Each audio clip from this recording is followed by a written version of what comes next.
Enambrapolo Aogositra, enambrapolo amby roa arivo ity mifampitona any Manakara amin'izao fotoana izao ireo mpiasa-panjakana hiatrika ny fifaninana ara-panatanjahantena AZF. Mpiasa-panjakana mahery iray alina no efa tonga any an-toerana amin'izao fotoana izao raha toa ka 3 arivo sy iray alina no andrasana anatrika izay fifaninanana nasionaly ny AZF izay atao anatin'ny andro maromaro. Lalao ara-panatanjahantena izay sady anehoana firaisankina sy fiombonana no ialana voly ihany koa manoloana ny rotoroton'ny asa andavanandro. Ny filohan'ny fanavazana ny Repoblika ny Colonel Mikael Randrianirina no nanokatra ny AZF 2026 tamin'ny fomba ofisialy tany Manakara androany. Izy izay nanamafy fa toe-tsaina tia fifaninanana anaty fifanajana no toe-tsaina ananan'ny mpiasa-panjakana ao anatin'ity fifaninanana ity. Dosite Malala, Eric Didier, Thierry Randrianasolo, televiziona malagasy any Manakara no hitondra ny vaovao. Kana manerana amin'ny Madagasikara ny eto amin'ny renivohiparitry fitovinany miatrika ny lalao nasionaly AZF 4 etsika ara-panatanjahantena lehibe. Nanokatra izany tamin'ny fomba ofisialy ny filohan'ny fanavaozana ny Repoblika ny Madagasikara ny Colonel Randrianirina Mikael. Tanjona amin'izao lalao nasionaly ny AZF izao ny anamafisaorina ny firaisankiny ny mpiasa-panjakana fa indrindra mba hananana vatana salama afana manatanteraka ny asa sy adidy ho an'ny vahoaka malagasy. Diabe ny raisan'ny daolobe no nanomboana izany. Ny ainga avy eo amin'ny garamasinina miazo ny stade municipal Manakara izay anatanterana ny etsika. Ny AZF natao ifankafantarantsika mpiasa-panjakana izy io, natao hampisy ny firaisankina hampitombo ny fihavanana amintsika mpiasa-bahoaka. Resy latra ny tena moa fa amin'izao vanim-potoana fanavaozana Madagasikara izao ny lalao nasionaly ny AZF dia seratra afaka manabeantsika tsirairay avy amin'ny fahitsina raya ny fifehezantena faharoa, ny fifanajana fahatelo, ny fandraisana andraikitra fahaefatra ary ny fahadimy farany dia ny fanetretena. Satria ao anatin'ny fanatanjahantena no ahitantsika ny zavatra rehetra. Ao no ahitana ny toe-tsaintsika. Manaiky resy vesa tsy manaiky, tsy mahataty resy vesa tsy mahataty, mahalefitra namana vesa tsy mahalefitra, manaraka fitsipoka ve sa mandingana, mahitsy ve sa miolakolana. Zay no hitatsika ao anatin'io fanatanjahantena io.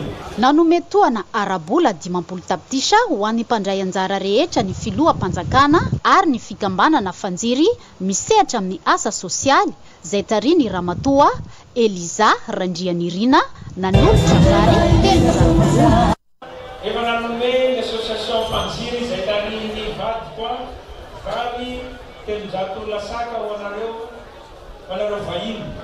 Dia ampimo vola 50 tapitrisa ariary no entiko andrisiana anareo hiatrika ny lalao izay mananomboka omaly hatramin'ny farany. Zay resy ho izy tsy akoraina zay mandresy tsy obiana fa raha lalao ampirahalaina ny atao eto taorian'ny fanokafana amin'ny fomba ofisialy ny lalao AZF dia nitokana ny birao vaovao ny filehovany Manakara sy ny lalana tara mirefy 10 kilometatra eny Manakara be miazo ny fasan'ny mahery fo ny filohan'ny fanavaozana Colonel Randrianirina Mikael. Tetika Sapik 3 no nanatanteraka ny fanamboaran-dalana izay vatsy ny banky iraisam-pirenena vola mpanjakana madiodio kosa no nanaovana amin'ny birao vaovao ny filehovany Manakara. Mbola horesantsika ihany ny AZF milamina amin'ny ankapobeny aloha raha ny fandraisana sy ny fampiantranoana ireo mpiasa mpanjakana tonga ny manakara amin'izao fotoana izao efa vonina daholo ihany koa ireo fotodrafitrasa anaovana ny lalao isan-karazany. Andanin'izay dia hoentitra ny fanaraha-masony ireo mpikaramanady mandritra ity fifananana AZF ity satria dia natokana ho amin'ny mpiasa mpanjakana irery ihany izany fifananana izany. Andriamanjaka Serafin sy Dosite Malala, TVM ny manakara ihany. Mpiasa-mpanjakana manodidina ny ray alina no efa tonga eto Manakara renivohitra faritra fitovinany amin'izao fotoana izao. Raha 3 arivo sy ray alina isa no vinavinaina hanondrasana hatramin'ny anio hamonjy ny AZF 4 arivo izay tao aty an-toerana mandritra ny 10 andro. Efa milamina avokoa ny pitsipitso ny fandraisana ireo vahiny sy tompona andraiki-mpanjakana ho tonga hanotrina sy hanome voninahitra ity lalao natokana ho an'ny mpiasa-mpanjakana ity raha ny fanazavana voaray teo anivony mpikarakara. Misy zany efa miditra andro faharoatsika zany ny zava-misy ary mavelom-bola tonga daholo ny androm-panjakana rehetrarehetra sy ny ministera zany ary ny avy any amin'ny faritra. Io arahantsika mafantany ny sport collectif aloha mandeha zao io dia ny individuel fa mandeha ny lawn tennis zany hoe efa tsy misy ny olona fa ny tennis de table fotsiny mbola anatin'ny fandomanana zay fandaminana zay zao fa mino zao fa ivazy rahapisy dia efa mivazy miantso ny mpiasa-mpanjakana zay manao sport eto irahina hitambatra ary nantanteraka ny sport ao anaty fifankatiavana filaminana tanteraka satria ny sport dia natao ampiraisana atsika rehetrarehetra ho an'ny vahoaka ny Manakara dia misaotra betsaka anareo amin'ny fandraisana ary miantso atsika mba hanotrina ireo matsa rehetrarehetra misy ireo collectif dia misy ny individuel ho an'ny fitondram-panjakana dia fisaorana tafotafo natolotra ho an'ny fitondram-panjakana indrindra ny filohan'ny fanavaozana izay anisany mijery sy mitodika anatin'ity lalao ny mpiasa-mpanjakana. Natokana ho an'ny mpiasa-mpanjakana irery ihany ity lalao ara-panatanjahantena ity ka tsy maintsy hisy ny fanaraha-maso izany mandritra ny lalao rehetra izay atao hoy ny ministry ny asa ny fampananan'asa ny asa-mpanjakana Andriamatoa Denis Mac Franconio. Natokana ho an'ny mpiasa-mpanjakana ity AZF ity dia mba aoka mba ny mpiasa-mpanjakana no andray anjara amin'ny lalao sy ny hetsika ara-panatanjahantena izay atao. Efa misy ny fepetra ny raisina ary entitra ny fanaraha-maso mahakasika an'izay ka dia mirary ny soa sy ny tsara ho an'ny mpisehatra rehetra hahavita an'ity AZF 4 arivo ity ka hahatratra ny AZF amin'ny taona 17 arivo ho avy. Hatreto dia milamina tanteraka ny fandraisana sy fandaminana ty an-toerana hatramin'ny oram-pitana izao vaovao izao ka entanina mandrakariva ny rehetra indrindra ireo vahiny avy lavitra mba hanaraka ny toromary amin'ny filalaovana ranomasina izay mampiavaka ity faritra ity mba hisoroana ny loza mety tranga. Marina zany mila mitandrina na dia mafanaza ny ambiance ny Manakarany. Fa tany Manakara ihany nanotrina ny fanokafana ny fankalazana ny 20 taona ny joroan'ny toby lehibe ranomena ao amin'ny eo anivon'ny fiangonana Anglikana ao Ampasimanjeva ny Manakara ny filohan'ny fanavaozana ny Repoblika. Anisan'ny nisongadina tao anatin'izany ny vavaka fangataham-pitahina ho an'ireo mpino eo anivon'izany fiangonana Anglikana izany sy ny fitondranam-bavaka ny firenena mazava ho azy. Rokira Tianjanary sy Andriamanjaka Serafin, TVM ny Manakara ihany. Feno 20 taona ny toby lehibe ranomena Anglikana Ampasimanjeva ato anatin'ny distrika ny Manakara sady ity ny toby voalohany Anglikana eto Madagasikara izay natao fanaovana asam-pifoazana, fanomezana fankahirezana, itaizana ny marary, fiatahana masina, fanofanana ary manjay hery avy amin'Andriamanitra. Nandritra ny fanokafana ny fankalazana ny 20 taon'ny joroany dia hery lehibe ho an'ny toby ny fatongavany ny filohan'ny fanavaozana ny Repoblika Madagasikara mivady Colonel Ranjanirina Mikael sy ny mpanolotsana avo ny fanavaozana ny Repoblika ary ny filohan'ny antenimera-pirenena. Nambarany Andriamatoa filoha rehefa ny fiangonana mivavaka amin'ny Andriamanitra ka mivavaka ho an'ny firenena dia vonina ny tenany hanome voninahitra izany. Tsy misy fiangonana lehibe, tsy misy fiangonana kelikely, fa rehefa fiangonana mivavaka amin'Andriamanitra ka mivavaka ao an'ity firenena ty, firenentsika izay efa mahantra tia, dia vonjeny daholo mba hiara himbivavaka ao amin'ny firenena. Mpino kristianina rehetra, indrindra nareo mpino ato amin'ny fiangonana anglikana moa zany, dia makahery anareo amin'ny fanompoana n'Andriamanitra. Fa izahay dia mbola mamerina foana fa raha tsy amin'ny alalan'ny fifoazana dia tsy foa eto Madagasikara. Mampiseho fiarah-miasa ny sehatra tsy miankina sy ny fiangonana ho fampandrosoana ny voninahits'Andriamanitra izao fandalovan'ny filoham-panjakana izao. Isaona ireo mpitondra fanjakana satria mampiseho indrindra ny fiarah-miasa ny tsy miankina sy ny fiangonana amin'ny finoana zany amin'ny fampandrosoana ny voninahitr'Andriamanitra. Ka dia raisinay ho hery lehibe zany hoentina miatrika indray ny 20 taona ho avy, ary araka ny tenin'Andriamanitra kely ny andohanao ary lehibe ny hafaranao, dia ho fanabeazana ho fanatsarana ny fiainan'ny olona no tanjona amin'ny toerana fampandrosoana ny firenena manontolo ihany koa maha olona ny olona. Ka dia faly izahay Haritra efatsanjo ity fankalazana ny tobo lehibe maromena ampasimanjeva ity ny fa 20 ka hatramin'ny 30 aogositra 2024 izao. Mpizaika maro manerana nosy ny tonga ty antoerana amin'izao fotoana izao. Ireny vavao avy any Manakara ivadika lafim-bavao hafa isika. Nanamafy ny fanohanany ny fanavaozana tao eto Madagasikara ny filohan'ny SADC Cyril Ramaphosa izay sady filoham-pirenena afrikana tatsimo nandritra ny fionany tamin'ireo parlementaire afrikana tatsimo ka nametran'izy ireo fanontaniana maromaro momba ny Madagasikara tao anatin'ny fionana tampon'ny SADC. Nalsor Andriamasinoro no hitondra ny vaovao mikasika izay. Yes, as a change of government that happened, but it was a matter that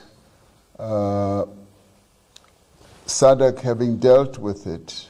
Nambarany filoha Cyril Ramaphosa fantifototra tamin'ny fanapahan-kevitry ny fitsarana avy momba ny lalam-pandrenana malagasy ny fanohanan'ny SADC ny fitondrana fanavaozana misy amin'izao fotoana izao. Io androm-panjakany io izy no namoaka fanapahan-kevitra sy nanaiky fa banga ny toeran'ny filohan'ny Repoblika taorin'ny korontana nitranga tamin'ny volana Oktobra 2024. Ny filoha ankehitriny no nandray izany toerana izany. Manamafy io fanohanan'ny vondrony io ny dingana natomboky ny vahoaka malagasy. Manoloana izany rehetra izany, mihevitra ny filohan'ny SADC Cyril Ramaphosa fa tokony hanohana izany dingana ho an'ny fanavaozana ny Repoblikan'i Madagasikara izany ny vondrona iadidiny. That have been inspired and commenced by the people of Madagascar themselves, felt that SADC must support that process.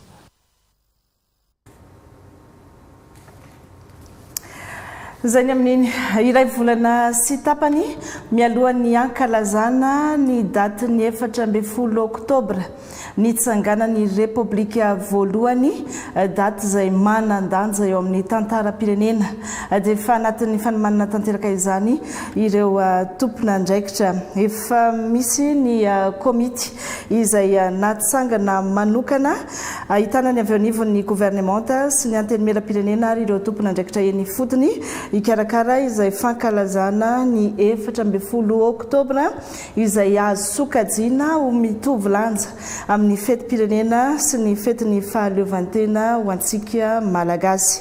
Ny fanampanjavana mikasika izay entin'ny ministry ny fanajariana ny tany sy ny rahatany ny generaly Lilson René de Roland. Amin'ity taona zany 2026 zao am 14 Oktobra ho avy dia hankalazana manetriketrika. Mino hafa ho eraky ny Madagasikara io 14 Oktobra io fa ny hanaovana azy amin'ny fomba ofisialy dia any Anahidrano zay toerana nipoirana filoham-pirenena malagasy. Ny antony koa moa na dia nangina azy ny fankalazana io daty io tanaty firenena malagasy ny tany anadrano tsy nangina fa nankalazan'io foana isantaona na dia nirodana azy ny fitondrany première république ka amin'ity taona ity zany any anadrano no ankalazana azy ho avy any ny filohan'ny republika ho avy any dolo zany ny androm-panjakana rehetrarehetra ka zay no mahatonga ny fisinay rehetrarehetra aloha eto zao tsy zao ihany no hanatanteraka ny fanomanana fa ny komity fanomanana dia iraisan'ny gouvernement membre du gouvernement ny assemblée nationale ary ireo manampahefana any amin'ny faritra. Resaka manodidina ny etra efa roa herinandro zao no nanomboan'ny iray volan'ny etra eto anivon'ny commune Antananarivo renivohitra mbola manana hatramin'ny 12 septambra izao ny ponina eto an-drenivohitra natanterahana ny adidiny amin'izay fandoava-ketra izay manodidina ny 900 ireo tokony andohetra ihany no efa nahavita izany aloha raha ny atotanisa azo mikasika amin'izay fandoava-ketra izay. Tao inona ny vola azo avy amin'ny etra fa maninona no tsy maintsy mandohetra ihany koa ary ahoana ny fizotran'izay fandoava-ketra izay atao anatin'ny fanadihadiana nataon'ny Rivara Vaonarivo sy Tojo fanomezana no amaly ireo fanontaniana ireo. Vao maraina dia tonga teto amboribory-tany voalohany Ndrasafy Malala Marie Clarisse Antondiana eto andony etra tranony efa vonina avokoa ny antonta taratasy na ny vola tokony aloha na eny tamin'ny radio toko na dia tsy salama ary dia na eny dia niazakazaka satria hoe dozo ny farany mandoko kosa aloha zany mba ho atsara ny tanàna Antananarivo tompoko fantatra fa vola be mivoaka tamiko fa mba anatena zany mba ho tsaratsara kokoa fomba hitantarana ity tanàna antsika ity tompoko. Tsy tapakolo ity birao ity manomboka ny 7 ora maraina hatramin'ny 4 ora hariva manomboka ny alatsinainy hatramin'ny zoma amin'izao ray volan'ny etra izao manodidina ny 50 hatramin'ny 70 isan'andro eo ireo mpandohetra tonga eto. Rehefa tonga le contribuable dia misy an'ity tablety checkena anazy satria efa en réseau daholo manko ny amin'izao dia rehefa vita izay dia manantona aty avy hatrany eo amin'ny régisseur izy manao ny paiement dia rehefa eo ny atonta taratasy ilaitsika le quittance nandoavana le teo aloha zany mba ahafahana mivérifier ny continuité an'le paiement dia efa en réseau daholo ny asa rehetrarehetra zany hoe tsy maharitra ela fa vetivety ihany vita ny paiement dia afaka mandeha zareo. Ataontsika hoe 5 à 10 minutes par contribuable rehefa mandeha tsara ny réseau eto. Roa herinandro teo eo izay nanomboan'ity iray volan'ny etra ity ho an'ny commune Antananarivo renivohitra. Hatreto ny 100 ireo olona tokony andohetra no efa tonga nanefa ny adidiny. Ny voakasiky ny fandoavana etra-trano dia ny tompo-trano aloha voalohany indrindra no mandoa ny etra-trano fa misy ny cas exceptionnel na hoe cas manokana zany ho an'ireny dia any anatina clause na contrat moa zany contrat de bail hoe ny mpanofa no mandoa anazy. Ihany fomba fikajianan'ny etra moa zany misy ny kategoria misy ny valeur locative dia misy koa ny surface. Ny etra dia iray amin'ireo loharanom-bola entin'ny commune manantanteraka ny andraikitra iantsoroany sy mamaly ny filan'ny tanàna. Izany no mahatonga ny fanentanana ireo olona mbola tsy nandoa mba hanatanteraka ny adidiny ao anatin'ny feim-potoana voatondro. Araka ny efa hanentanana antsika etranetrany ny vola azo avy amin'ny etra no entina manatsara ny tanàna Antananarivo ho Antananarivo foana moa zany satria tsika eto Antananarivo le resaka ho an'ny reny resaka fanadiovana resaka fahadiovana resaka fako tsika io zany dia efa vola avy amin'ny etra alohantsika ho an'ireny jiro eny anelakeran-trano sy ny lalakely rehetra reny ho an'ny PP ihany koa sy ny CEG moa zany. Io zany na ny contribuable raha no manao an'eo amin'ny scanne an'eo amin'ny téléphone dia hitanao mombamomba anazy. Mba hialana amin'ny osoka taratasy misy QR code vao marina tsara tahaka izao no omena azy ireo rehefa nandohetra. Miala eto ireo mpandohetra tsy tokony hanana iay intsony. Ka manentana antsika mianakavy izay ponina Antananarivo izay tiana tsara ny tanànantsika toko dia aloavy ny etra fa tsy hanenenana satria ho antaranaka faramandimby. Mbola manana fotoana hatramin'ny 12 septambra ireo ponina Antananarivo renivohitra anefa ny etrany. ny boriboritany enina dia samy ahitana sampandraraha manokana toy ity atao amin'ny boriboritany voalohany ty avokoa. Zay ny mikasika ny hetra fa tato anatin'ny 5 taona dia nisy akony betsaka tamin'ireo vehivavy bevoka sy mampinono sy teo amin'ireo zaza latsaky ny 5 taona izay tratrany tsy fanjarian-tsakafo ihany koa ny paikady izay nampiasainy ny CRS na ny Catholic Relief Service Madagascar momba ny fampianarana misakafo sy mahandro sakafo indrindra ho an'ireo mponina marefo eto amintsika. Vita ny tetikasa ny fampizarana tamin'ireo mpisehatra ny zavatra tsara tao anatin'izay tetikasa izay nandriana zavatra maro sy ajara zafin'ny mpiasa. Tratrany tsy fanjarian-tsakafo ny 500 ny zaza tato amin'ity tanàna antsoina hoe Ambodirafi ato amin'ny faritra tsy Atsinanana ity. Ny 770 natahorana ho tsy ampy sakafo ary ny 770 ny zaza latsaka ny 5 taona ihany no ampilanja.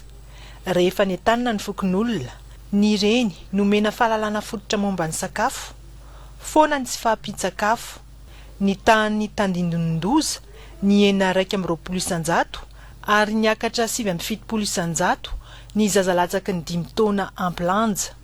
Tao anatin'ny embolana no nanaraha-maso ny reny sy ny zaza ka nahazona ny vokatra. Paikady notariny Catholic Relief Services Madagascar manome lanjany ny fotony amin'ny alalan'ny fomba fiasa CLTN. Vorendrina izana sentsika dia niaraka teraka tamin'ny Francine ndrefa ny Francine dia fa botrabotra be isentsika dia mbola kely be ka inona anjana sentsika io ndreny ao dia gatao aminazy ty ao ka dia sy fantatra raha dia marary ngatra izy ty io dia hoana tokony atao sena mivady aleo sena magnadina ny Francine indra mba botrabotrana koa mba amizay mba mitovy amin'ny Francine zana seka aleo sena mandeha amin'ny Francine aleo raha ka dia ndeo andeha sena na botrabotrana ty ka dia nampiasa sakafo maro loko ako dia zeka loatra ka mipevona nampiasa na re dia zay na botrabotrana ty.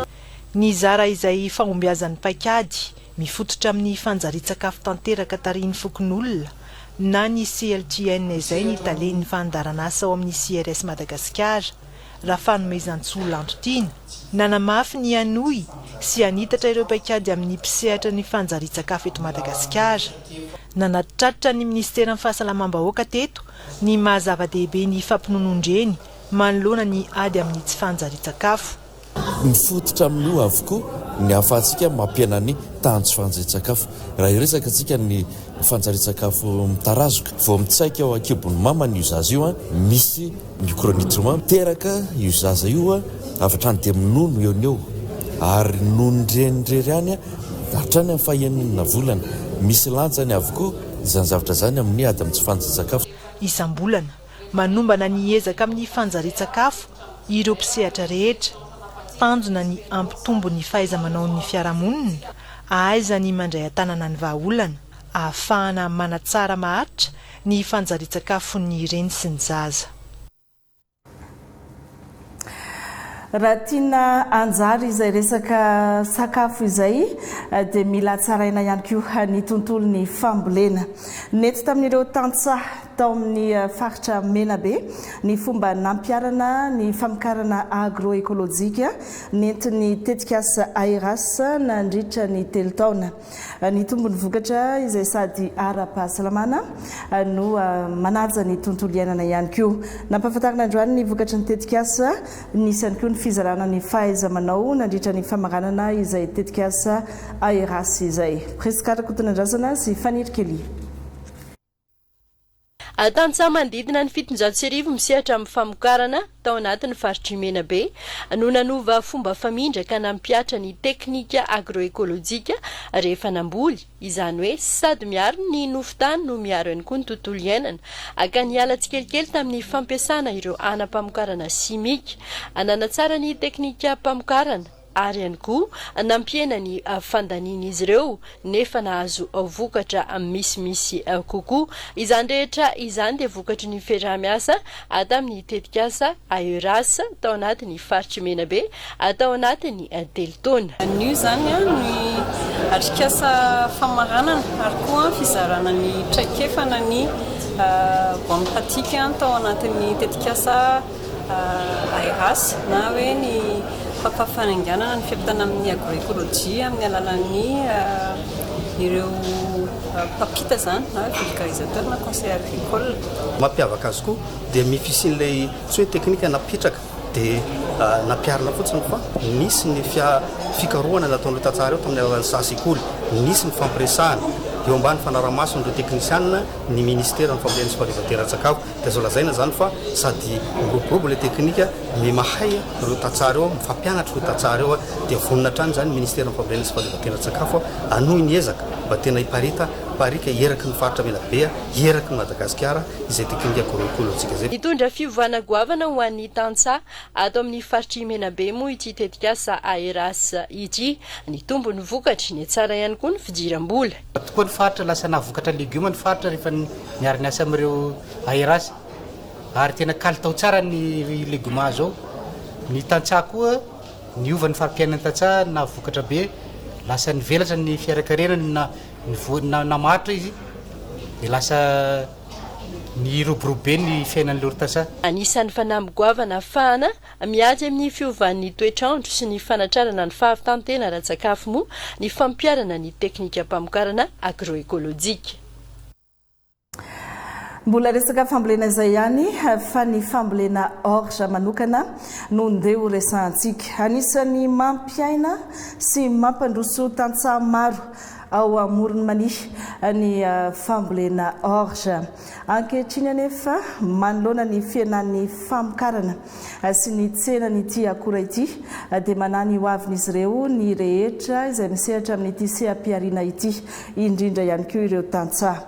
Noho izany dia manao antsoavo amin'ny fitondram-panjakana izy ireo mba handray fepetra mahakasika izay fambolena orge izay anisany manan-danja eo amin'ny toe-karena sy ny fiainan'ny tantsaha eny fotony. Nalisorandriamasinoro sy tojo fanomezana. Nandritry ny taona maro, anisan'ny loharanom-bola lehibe ho an'ny tantsaha aty amin'ny faritra Amoriny Mania ny fambolena orge. Ho an'ireo mpamboly, tsy famokarana tsotra ihany izy io fa lasa fototry ny fiainana sy ny fampandrosoana ara-toe-karena eny fotony. Teto amin'ny distrikana Ambatofinandrana ohatra, milaza ireo tantsaha fa nanova ny farim-piainan'izy ireo ny fambolena orge. Nahafahany nanamaivana ny fahasairanana andavanandro, nanampy ny zanany, nameny ny fambolena vary sy ny vidianana biby fiompo ny vola azo tamin'izany. Ankehitriny anefa, miaina ny velarantany volena. Ny fiainan'ny tsenan'ny orge izay misy ifandraisany amin'ny fiantraikan'ny hetra alaina amin'ny orinasa Star dia voalaza fa misy fiantraikany mivantana amin'ny mpamboly sy ny tsenan'ity vokatra ity. Satria raha tsy jerena ty voajereka igny aty amin'ny tontolo ambanivohitra dia tena hiditra ny fahasahiranana noho ny antony. Tamin'ny nahatongavany orge sy nanaovana amin'ny fambolena orge dia nakatra ny farim-piainana aty ambanivohitra ary dia tena nofoagna lay fanaovana vary maitso. Ina moa le vary maitso, vary voany atsaha voaketsa efa handraisam-bola sahady noho ny fahasahiranana. Eo anatrehan'izay zavatra izay koa foagna koa le fampagnofanana tany fa afaka mamboly mivelatra tanteraka satria mba manana vola hoentina miasa eo anatrehan'izay. Eo anatrehan'izay zavatra izay zany dia mangataka izy haya mba ho jerena akaika aty amin'ny tontolo ambanivohitra mahakasika an'io zavatra io. Ho an'ireo tantsaha, tsy ny fidiram-bolan'izy ireo ihany no tandindomindoza.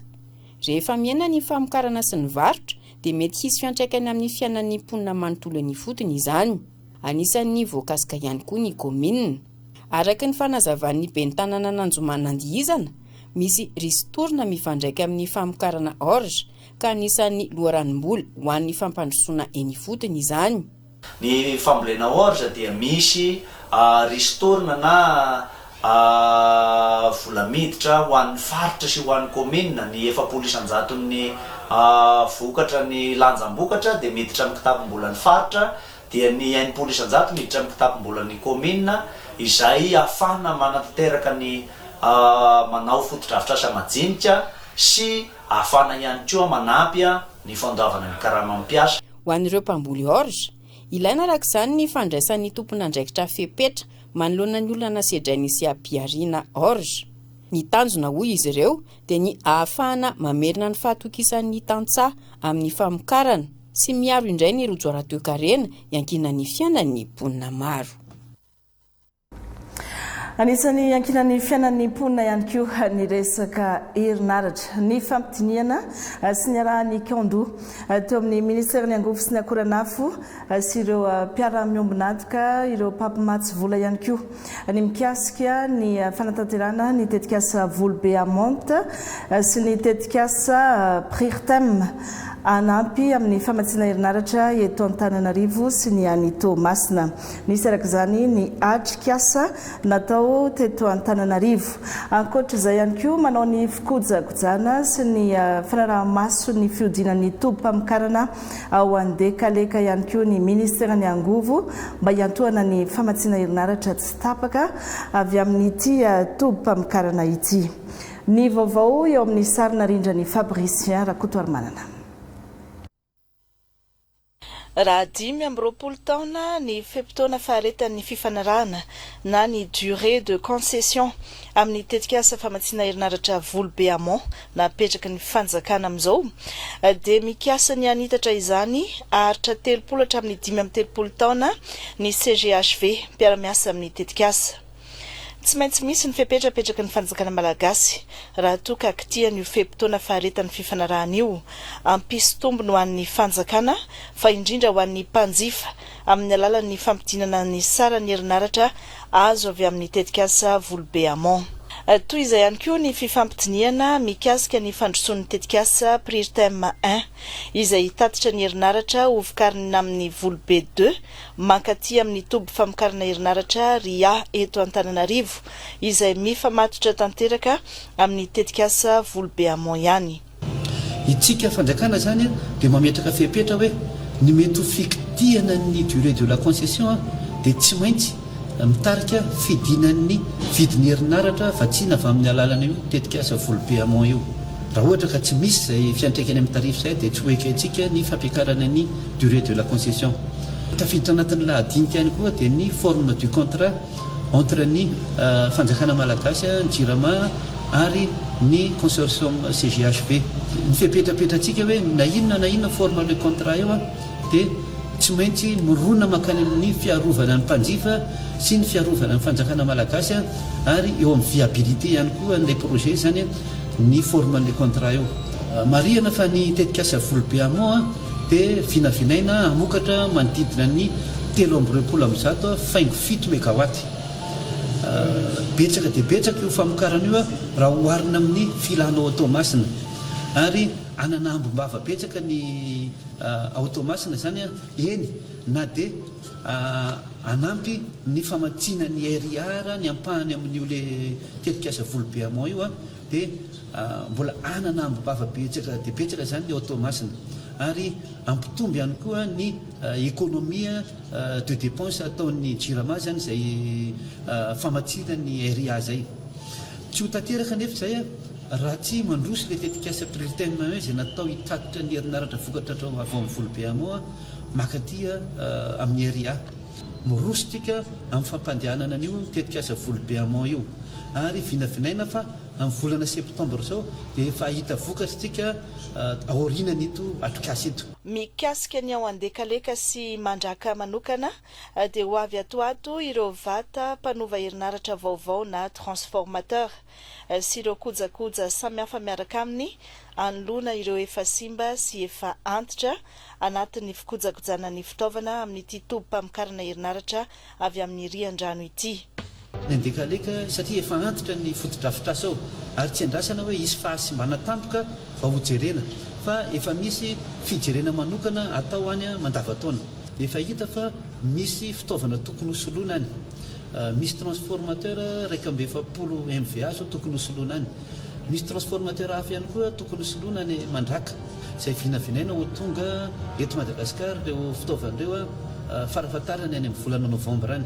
Tsy andro zany tsika hoe isy fahasimbana na isy fikatsoana ny ao Andekaleka zay vao miroso amin'ny fanoloantsika fa efa manao anticipation zany satria gestion proactive ny ataontsika amin'izao fotoana dia manao anticipation an'izay fanoloana fitaovana izay. Taorian'ity atrikasa ity dia nidina mivantana any Andekaleka ny ministry ny angovo sy ny akoranafo Rabe Armanga Radonirina Luka ny jery mivantana ireo fitaovana sy ny fototra-avitrasa mampiodina ny tobo-pamokarana ao andekaleka mba hitazomana ny fahafahana mamokatra mifanaraka amin'ny filana herinaratra azo avy aminy. Maro ny fanitsiana sy ny fampanarahan-dalàna natao teo anivo ny orinasa fanalamanga indrindra ny fampisitrahana ny zon'ny mpiasa sy ny fanajana ny mahaolona izay efa ela no nitakin'izy ireo izany. Rehefa natao ny fitsiriana tany Moramanga niaraka tamin'ny inspection de travail dia niravina avokoa ny olana araka ity vaovao entiny Xavier Ratolotsoa ity.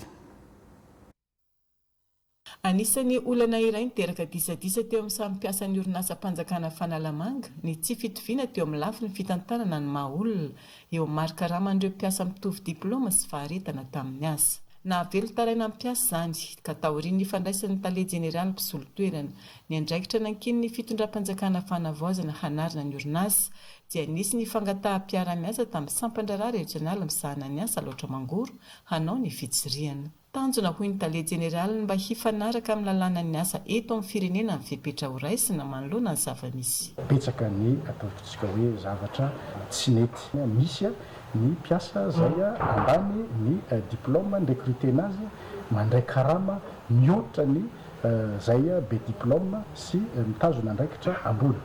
Ary misy ndray zany ny olona diplôma ambony recruter azy nefa mandray karama ambany. Ka zay indrindra zany no napetraka miaraka amin'ny inspection du travail ny fitoviany lentan'izay marikarama ny mpiasa zay.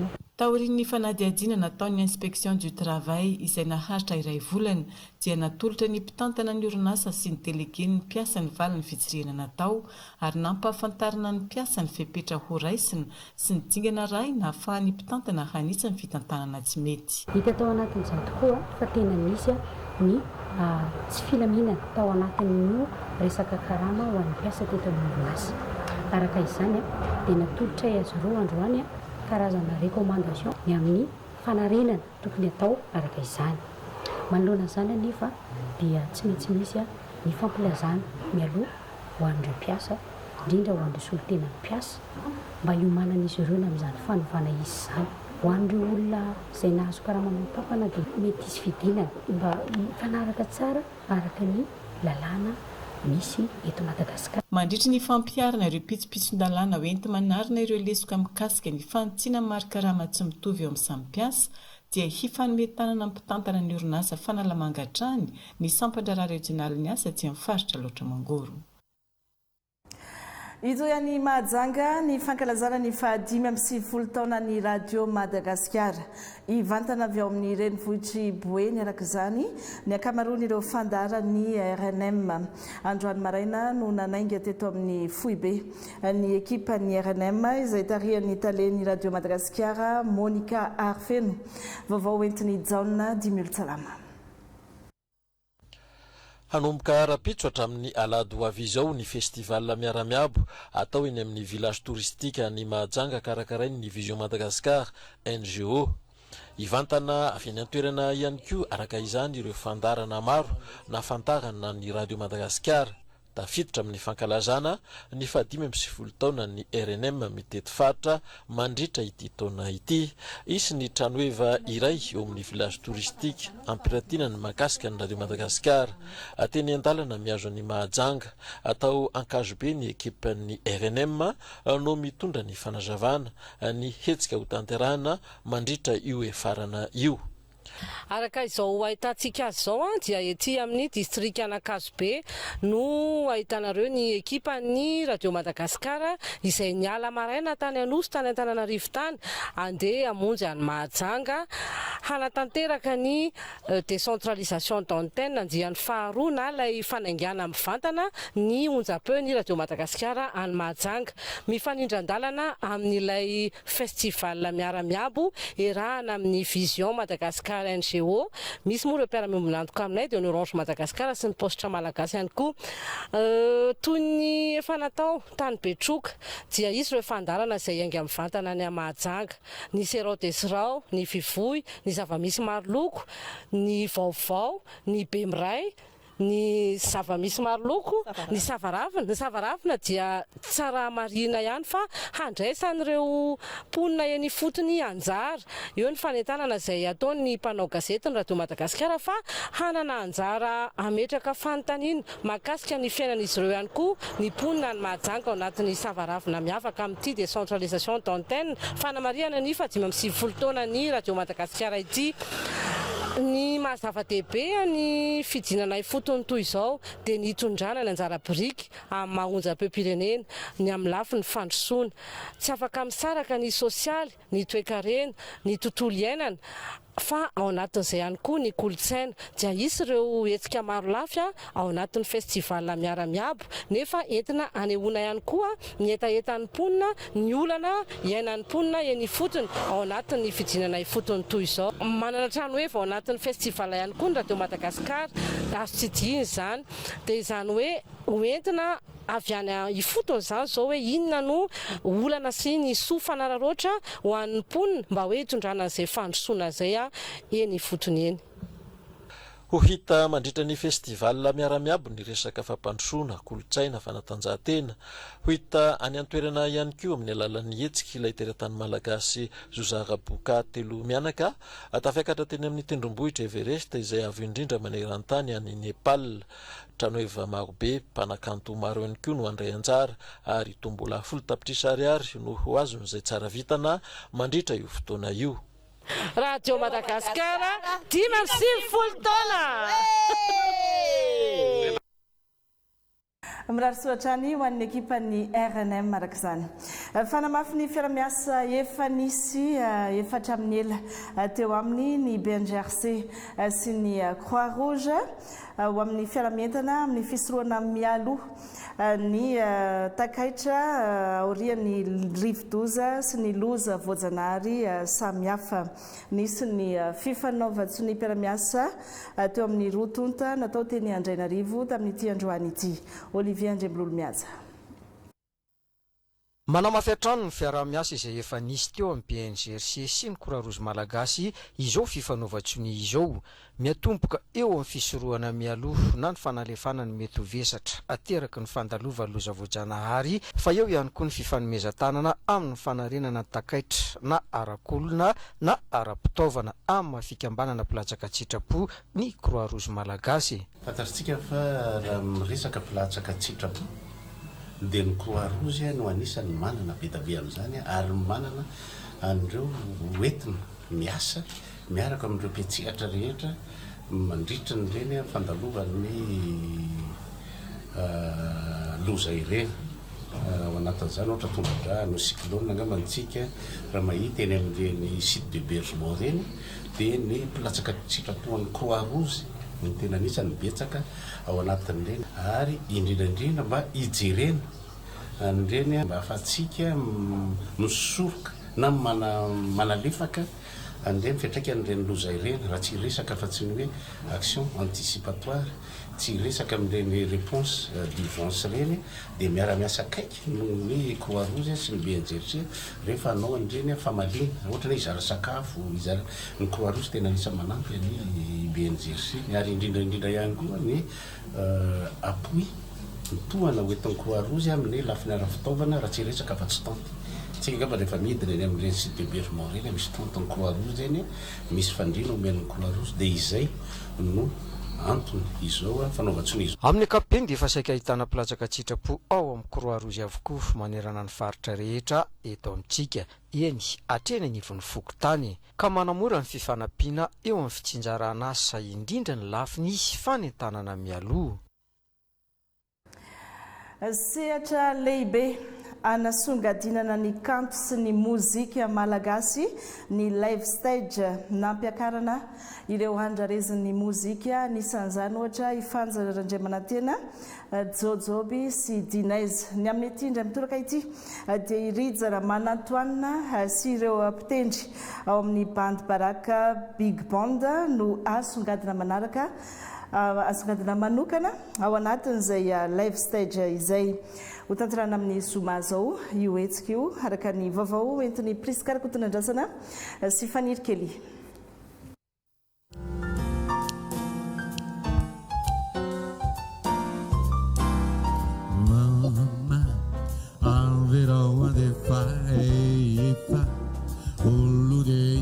ty zanako te aleo tena fefa tonga taona fefa tonga saina mamamama rijara manatoanina nitondra avo dia avo ny lentany kanto malagasy teto antoerana sy teo amin'ny sehatra iraisam-pirenena irijara manatoanina indray araka izany no hiakatsehatra ao anatiny ilay antsoina hoe live stage andiany fahatelo izay ho tanterahana amin'ny 20 aogositra izao ho anay mikarakara rijara manatoana aloha dia vakoka efa vakoka ho anay dia izay koa ny antony safidiananay ireo artista mitondra ny mozika tamina sehatra avo dia avo tsy teto Madagasikara ihany fa tany ivelana ihany koa ary grande première teto Afrika moa resaka rehefa miresaka ny zavatra nataony farany tao dia le album l'œuvre de toute une vie hoe iarahana amina big band ny album dia zavatra tahaka izany zany a le tiany l'agence ao avoatra ao anatin'le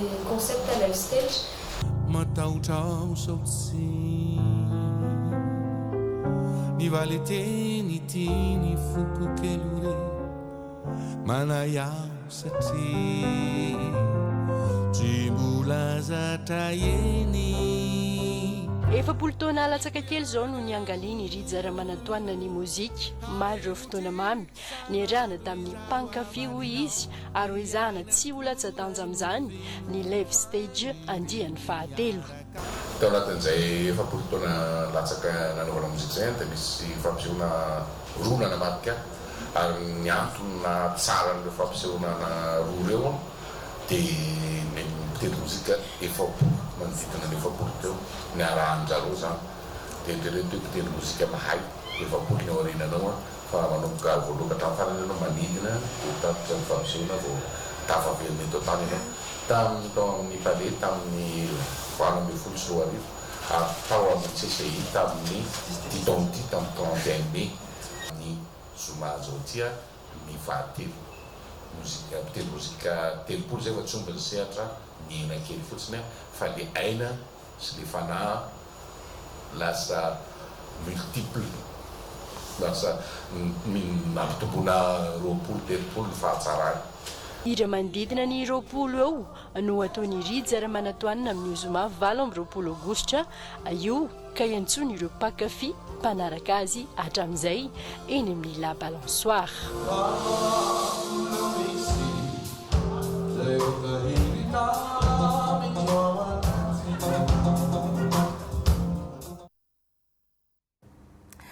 amin'izay resaka mozika izay ihany fa eo amin'ny sehatra iraisam-pirenena misaona ny tontolon'ny mozika eo amin'ny sehatra iraisam-pirenena izay nody mandro maly teo amin'ny 20 taonany i Dolly Parton andrareziny mozika country maneran-tany efatra amin'ny fahazazana izy no nanao fampisehoana ary taty aoriana dia namorokira ihany koa fiarahana nampiara-peo anisan'ny tena tsara sy niavaka ny hira izay nampalaza ny Dolly Parton sy Kenny Rogers ilay mitondra ny lohateny hoe Island in the Stream tsy naniry nianan-janaka i Dolly Parton sy ny vadiny fa no raisiny izy ireo ho toy ny zanany mihitsy i Miley Cyrus ho antsika izay mahalala azy indrova ositra ho vehivavy mpila country tsara indrindra izy tany amin'ny taona 80 Nalso Randriamasinoro no hitondra ny fanadihadiana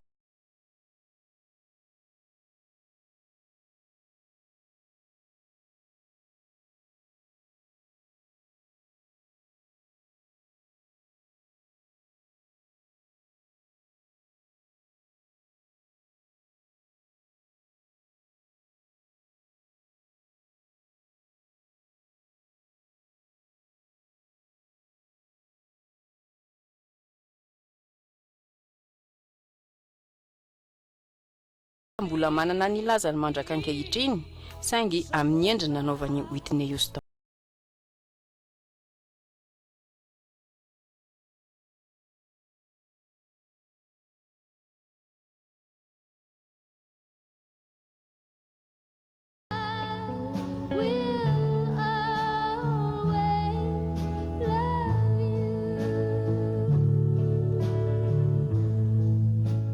sanganasany Dolly Parton tamin'ny taona 476 izy io rehefa nisintaka tamin'ny fandaharana amerikanina iray izy. You have all that you ever dreamed of, and I wish you joy. Voatany ampanomboan'ny asa mahampihira azy nampisongadina ny fomba fijery pomba ny vehivavy na ilay antsoina hoe feminisme i Dolly Parton izay mihitsy no votoatin'ny Just Because I'm a Woman hirany tamin'ny taona 1970.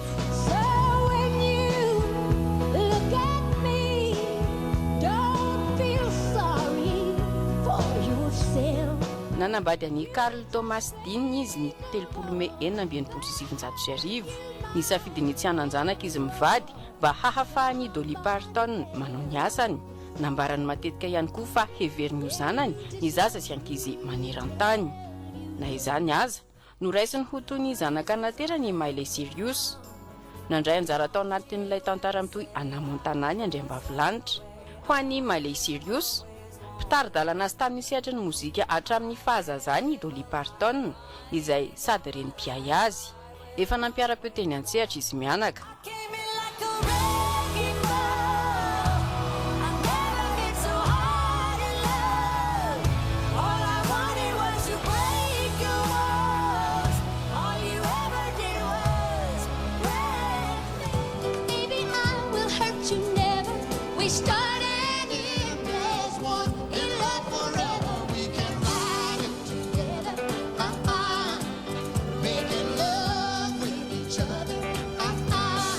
Ankoatry ny mahampihira azy, mpamokatra fandaharana, mpanao asa soa, mpandraharaha ihany koa i Dolly Parton.